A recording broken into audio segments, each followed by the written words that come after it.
Welcome back to another segment here on Gems Podcast. For those of you that are new, welcome to the community. For those of you that are tuning back in, thank you so much for tuning back in for another segment. With me today is Allyson Roberts, and today we're going to spend time talking about how do you get over things that may be holding you back, whether it's mentally, physically, emotionally, or spiritually, and how you can manifest to get to a point in your life where things take you from surviving to thriving. But before we jump into there, I'm going to tell you a little bit about Allyson. So Allyson Roberts knows what it takes to make it in this world. As a young woman who found herself homeless, pregnant, and forced to live in her car, she turned to the writing of Napoleon Hill for comfort and guidance. Little did she know then what a huge impact his philosophies would make on her life. As a cognitive behavioral expert, along with her natural intuition, Allyson has guided thousands of people all over the world to find their internal power. Her system of personalized science, the combination of brain work and spirituality, combined with her grace and sense of humor, has made Allyson a highly sought after coach, speaker, and business collaborator. Additionally, Allyson was recognized by FeedSpot, a Forbes affiliate, in their designation of top 100 coaches in the world. So, y'all, she doesn't look like what she's been through, but when you hear the tests that she's went through and how it has produced her testimonies, it's going to blow your mind. So without further ado, let's welcome Allyson Roberts. Hi, thank you so much for having me. My pleasure, Allyson. So I want to first jump into the connection part of the segment, which is a fun part of the segment before we get into the heavy stuff. So there's two options here. We could either do an icebreaker or a rapid fire 10 question game. What are you in the mood for? Oh my goodness.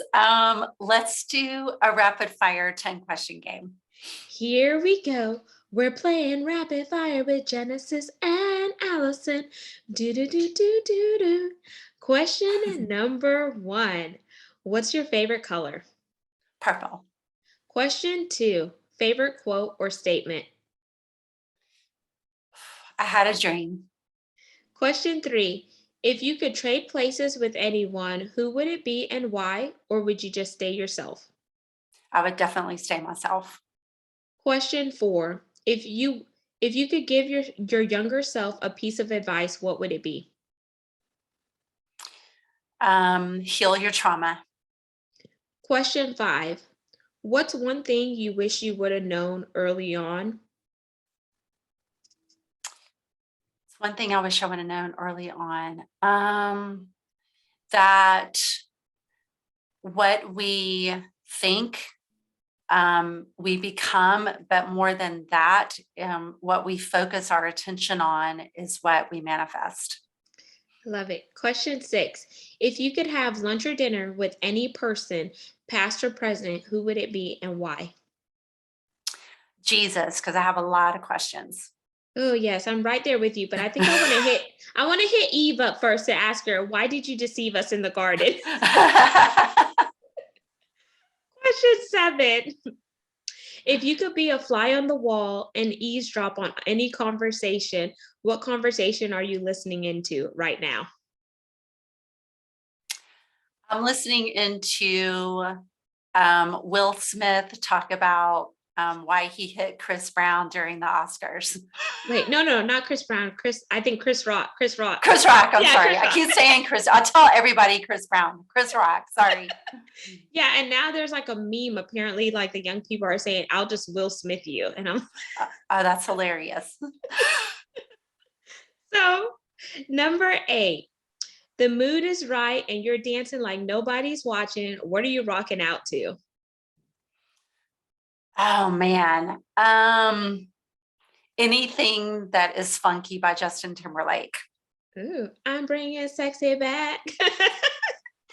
Question 9. I love comedy and I know you love to be funny and vibrant and all of that. Do you have a favorite comedian? I do, and it's Eddie Murphy, and he actually shares my birthday. Oh, wow. That is a fun Yes, fact April too. 3rd. We're Aries together. And question 10, it is our pass or play question. So if you pass, our roles are reversed and you get to ask me a question, Allison. If you choose to play, I ask one last question to wrap up rapid fire. So do you want to pass or play? Play. Okay, last question here. So if you could go anywhere in the world and money was no option, where would you be headed? Bora Bora. Ooh, and thank you for playing rapid fire. Now, that concludes the connection part of the segment. So, audience, you know a little bit more about Allison. Now, we're going to dive into the heavy stuff. Some of the contents that you're going to hear next may make you say, wow, or open your eyes big. Because, as I said in the bio, Allison does not look like what she's been through. But thank God she went through what she went through because now she's here to empower other people to navigate their journey. So, Allison, can you share a bit about your background? Because the reason why I ask about the background first is because it builds context to where you are now. Yeah, so my background is that my career started out with working with battered women in a shelter here in Georgia. And after working with them for several years, I was really burned out and just I couldn't do it anymore. So I hung up that shingle and I got my real estate license and rocked out real estate for like 7 years and made a lot of money and had a lot of fun until the crash happened. And I took like 5 months off trying to figure out what I wanted to do. And I met with a business coach, and she was like, I really think that you need to go back into therapy. And I was like, I really don't want to. So we brainstormed, and I have been doing coaching using cognitive behavior for the past 17 years, full time, and 25 years total. So that is who I am and what I'm all about. That's amazing. And that's Allison now. In her bio, she mentioned she was homeless. You were sleeping in your car. And then there's another ball that was dropped. And I'll let you share that because it's your story to share.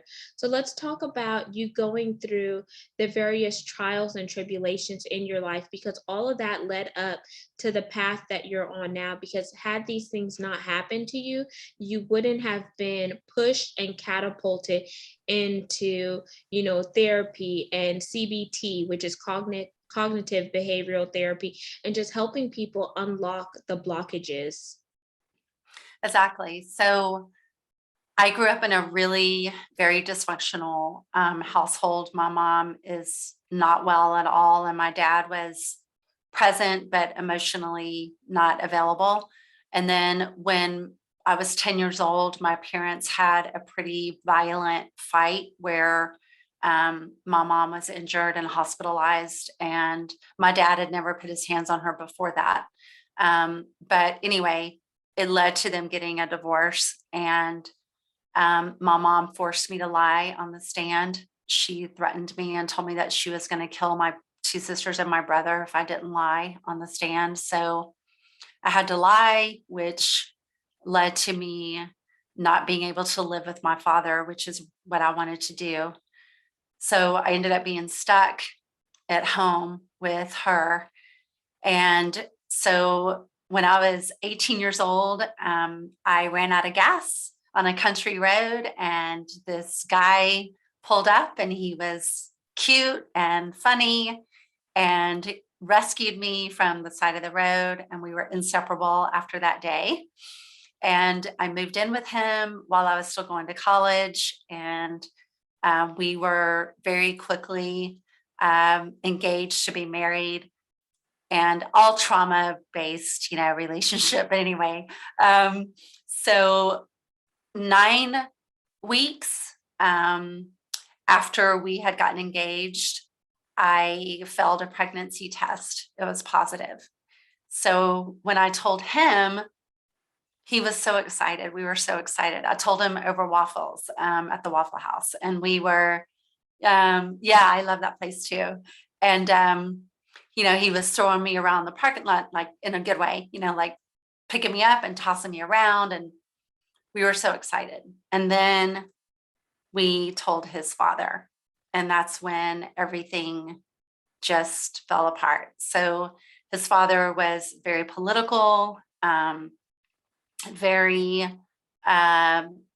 just super. It's weird because his father was like super religious, but then wanted me to have an abortion at the same time. So and I'm pro-choice, just for anybody out there watching. But that does not mean pro-abortion. I just want to make that really clear. So he wrote me a check for an abortion. I went to the clinic and I couldn't go through with it because the whole way that I was driving there, I was just thinking like, I want this. I don't want to get rid of this pregnancy. So I lied. I didn't tell my fiance that I didn't go through with the abortion. And then a couple of weeks later, morning sickness set in, and he came into the bathroom one morning and he was just like, listen, I knew that you didn't go through with it because you weren't upset enough. And we'll figure this out. It's okay that you lied to me. I love you. I forgive you. Let me talk to my dad and everything's going to be okay. So I left for school. Can I ask one question really quick, Allyson Yeah. here? I want to just put some context for the audience. So if this was your choice and your fiance's choice, why did his dad have such a heavy influence in the decision? And why was it up to him for him to decide what was best for you and your fiance at the time? Because at the end of the day, it would be you two that are raising the child, unless he was, going to support financially. No. Yeah, no. So we lived in our own house. We had our own cars. We had, we were taking care of ourselves. I think honestly, he just needed his father's approval so desperately. His father was one of those people who just never showed love, never gave like any compliments or, good job or anything, and my fiance was the valedictorian of his class. He was a straight A student. He had already graduated from college. He was 7 years older than me. He, was starting his own construction company. He had it all together. He had it going on, and his dad would just always find stuff wrong. It Wow. was, yeah. And I'm going to chime in there because this may resonate with the audience. So, when we are so busy seeking validation from other people, then we begin to hold ourselves in a holding pattern and remain complacent. And then that's when some traumas start to conjure up because we're going to people who were never really meant to be a part of our tribe or to really validate us. So, why do we keep seeking appeasement from people? And yes, it could be our family members, it could be our friends or whatnot, but then that ends up making us have imposter syndrome. That makes us doubt ourselves and have limiting beliefs because we want that approval, we want that love. But what happens whenever we start to find that within ourselves? Then we can really be secure versus seeking it externally from those external factors and voices. And I just wanted to put that out there because it's so heart-wrenching, and there are so many parents out there that are putting all these restrictions on their kids, and their kids are walking around feeling like they don't have a place or they don't matter, when in actuality you do matter. You were created on purpose for a purpose. And I just think that that was a good point to interject that, because it just breaks my heart to hear that a parent can have so much control and manipulation over a child, even though that child, they raised that child well, that he was absolutely doing well for himself, but he just felt the need to just coincide with his father versus coincide with the one he was getting ready to marry and profess his love for. Right. And he was 27. I mean, I was 19, but he was 27. So it's not like he was this like little kid, he was a man and still wanted all of that approval from his father. So I left that morning. I went to campus, I had classes like all day long. I was exhausted because I was pregnant. And when I got home, I couldn't get in because they had changed the locks on the house and they put my stuff outside. Yeah, it was incredible. And I drove a Volkswagen Beetle. So it's not like you can put like a whole bunch of stuff, in your car. So I put in my car what I could. And then I'm 57, so this is way before cell phones. So I drove to the fast food restaurant where I worked, and I called my mom, and I didn't tell her that I was pregnant. I just told her that we had broken up and I needed to come home, which was huge for me because she was so abusive, physically, mentally, spiritually, emotionally, like just not a good situation. But anyway, she gave me permission to come back home, and I went home, which I'm thankful for. But as soon as she figured out that I was pregnant, which by then was almost 4 months, I was almost 4 months pregnant when she found out. She knew that, my fiance had changed the locks on the door. She knew all of that stuff had happened to me. And when I told her that I wasn't going to have, an abortion, when I got home from school that night, she had also changed the locks on the door, except she didn't put my stuff outside. So everything that I owned was in her house. Wow. All I can say is wow, because from a mother's perspective, and Mhm. this is from the outside looking in, how can you as a mother who have birthed children do something like that to your own child? We may never know what her reasoning was unless you ask, and you get into that later on in the conversation. But I do have a question here. Why did you choose your mother over your father? He was in active alcoholism, and the the atmosphere at his home was not one where, and he also was an hour and a half from my campus. Okay. So I would have had to drop out of school to go live. That was the main reason. But the other part of it too was the alcoholism. It was just, I mean, he got sober very soon after that, but still, it was just, there was always a party at his house, and like people were just like in and out all the time. And I just didn't want to be in that environment, especially pregnant. So then whenever your mother did the same thing that your fiance did, she put you out, she changed the locks, but your belongings were still in the home. In that moment, how did you feel? Because it's like one person you love did it to you, and then now another person you felt like you could trust and confide in did it to you. So now it's two. So emotionally, it's probably weighing on you. Yeah, I sat in my car and screamed at God. I knew it wasn't his fault. I wasn't blaming him at all.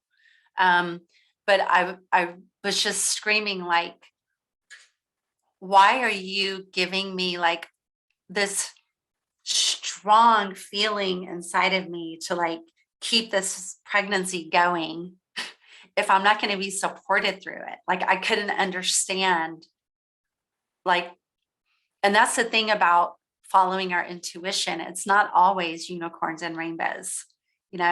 Sometimes the path that God wants us to take is the absolute hardest path for us to take.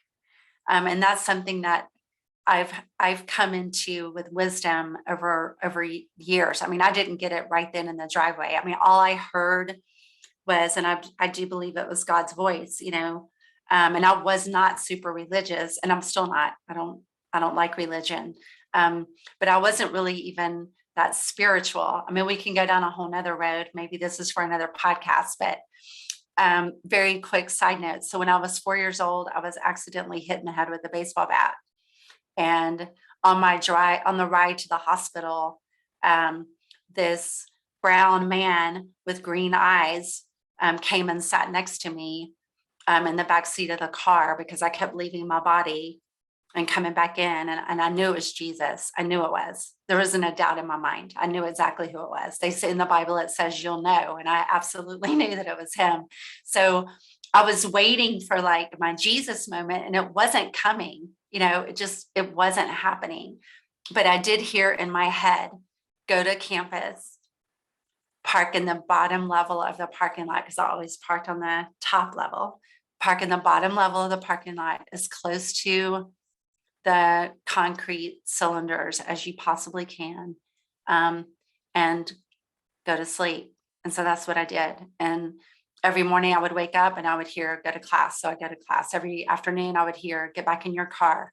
I'd get back in my car. So I just was listening to that voice. And then like 7 or 8 days into being homeless and living in my car, one of my professors gave me the book by Napoleon Hill, that's Think and Grow Rich.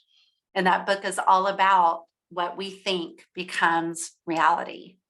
And after homework, I didn't really have anything to do in my car. And I just have to say this, like I was 19. And if I hadn't been homeless, there's no way in the world I would have read Think and Grow Rich by Napoleon Hill. Like there's no way. But I was homeless and I didn't have anything to do. So I dove into the book and I absorbed it like a sponge. And I just started, I thought, you know what, if there's any truth at all to this, I'm going to start imagining myself in a bed, warm. And I actually, for whatever reason, I pictured these curtains with these like little flowers on them as I would see myself like rescued in this bedroom. And Atlanta had the coldest winter that it had ever had since then or before then.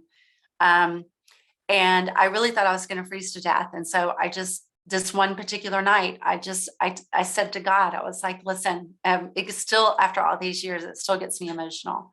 I just said, listen, here's the deal. I've done everything that you've asked of me. And I ask you every single day what to do, and you've told me. And so now I'm going to freeze to death in my car tonight. Because I was like shivering and shaking, and it's just miserable. And I was like, I'm going to die. But at least I'll die knowing that I did every possible thing that you told me to do. And I swear in like 5 minutes, the professor knocked on my door and got me out of there. Wow. And I want to pause here because I got chills, and y'all, this is not woo woo. So for those of you, I am religious as well as spiritual, but I would say I'm more connected to the spirituality and me knowing, because I'm a work in progress and I always didn't have it right. So you talked about the numbers. You said 7 to 8 days. Then you talked about 5. 5 is the number of grace. 7 is the number of completion. 8 is the number of new beginnings. So think about that. We're not going to go in deep here because I don't want y'all to think I'm about the woo-woo or anything like that, because I don't do tarot cards or readings or anything like that. That is not within my scope. And that's not something that I believe in, but from a spiritual aspect. Then you said Jesus. You said God, I did everything that you asked. So you were having that vertical relationship and that communication, just letting him know how you felt. And I feel like sometimes we just need to be angry. And as you were sharing that story, I thought about the song by Carrie Underwood, Jesus Take the Wheel. Yes. And I pulled up the lyrics really quick because I just want to interject it here for the audience so they could kind of get a visual representation in a sense. I'm just going to probably read 3 stanzas. Are you fine with that, Allyson? Because I think it ties in. I'm great with it. She was driving last Friday on her way to Cincinnati on a snow white Christmas Eve, going home to see her mama and her daddy with the baby in the back seat. 50 miles to go, and she was running low on faith and gasoline. It'd been a long, hard year. She had a lot on her mind and she didn't pay attention. She was going way too fast. Before she knew it, she was spinning on a thin black sheet of glass. She saw both their lives flash before her eyes. Didn't even have time to cry. She was so scared. She threw her hands up in the air and said, Jesus, take the wheel. Take it from my hands, because I can't do this on my own. I'm letting go, so give me one more chance and save me from this road I'm on. Jesus, take the wheel. It was still getting colder when she made it to the shoulder, and that car came to a stop. She cried when she saw that baby in the back seat sleeping like a rock. And for the first time in a long time, she bowed her head to pray. She said, I'm sorry for the way I've been living my life. I know I've got to change. So from now on tonight, and what I heard was after that happened, you drove to Waffle House where you were working. This is a recap of Allyson's story so far. Then from the Waffle House, she drove to a parking garage where she parked on the bottom level. She lived in her car for about 7 to 8 days. No, It was, 23 days. 23 days. Yeah, I mean, it was after the eighth day, I got the book, but it was 23 days that I lived in the car. So lived in the car for 23 days while she was going through personal development within 7 to 8 days. So she was going through her period of completion and new beginning. Then she manifested that she was going to be in a warm place, which ended up being her professor's house, who had compassion and empathy. Then, metaphorically speaking, in that song, the baby was already there, but inside of Allyson, her baby was growing. She was going through her own birthing process. Something inside of her needed to be birthed out because the world needed to see that baby, because that baby was going to be a human vehicle and a conduit to something later on, which we're probably going to have a part 2 of this segment. And then now you hear how Allyson is coming into her period of refinement, refueling, recharging, rejuvenated, and etc. So I just wanted to share that song because even though it wasn't everything Allyson went through, it was part of her story. Even though she didn't necessarily have her baby in the back seat when she was driving, her baby was in her, but she had to do what was best for Allyson, even though she had to face some hard situations. Yeah. Yeah, very much so. Yeah. Yeah. So after my professor and his wife took me into their home, they connected me to an adoption center because I was just like in no position to raise my son myself. So I moved into a host family's home, and my son was born a few months later, and then I placed him for adoption. So we very quickly, 24 years later, we faxed our paperwork in at the exact same time, and we were reunited 5 days later. So there's the 5 again. Wow. Which I love. So I actually just released my whole book about it. So it's the spiritual journey, the part no one talks about. So if you guys are like, oh my gosh, I need this story. But the other beautiful thing about the book is that it has journal prompts in it. So I asked some pretty profound questions about your own decisions that you're making or trying to make or have made in the past, and how that's guiding you to the next step that you want to take. And there's also a free meditation that's attached to the book. So it's available on Kindle too. So I would love for everybody to jump in there and grab one. This is amazing. And I love how the story has transpired and now you're reunited and it feels so good. And y'all, I am not a singer, so I just like having I'm not either. Don't get me started. They'll run. Your audience will be like, ah! So, Allyson, I want you to share in your CTA. We already plugged the book, but share where they could connect with you on your website and what social media platforms they could find you on. Yes. So my website is my name, AllysonRoberts.com. My Facebook group is Outrageous Results, and it's open, so you can hop in there. You can find me on TikTok. I have 27,000 followers, I think, and 4 million views or something crazy. More of my story is on there if you want to go and learn more about me. LinkedIn and Instagram are all Allyson Roberts. So amazing. And y'all, Allyson is spelled differently. So it's A as in Alpha, L as in Lima, L as in Lisa, Y as in yellow, S as in Sarah, O as in open, N as in Nancy, and then Roberts with the S on the end. All of Allison's contact information will be in the show notes. So I'll link her website there, and your website has the backlinks to your social media platforms, right, Allison? Yes. Okay.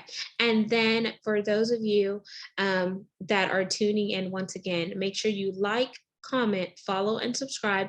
We're on 40 plus platforms, and you could see the recording to this video on our YouTube channel by going to GEMS, GEMS, with Genesis Amaris Kemp. And lastly, but not least, where would I be without my supporters? You know, I only think about you. That is my remix from the Ja Rule song.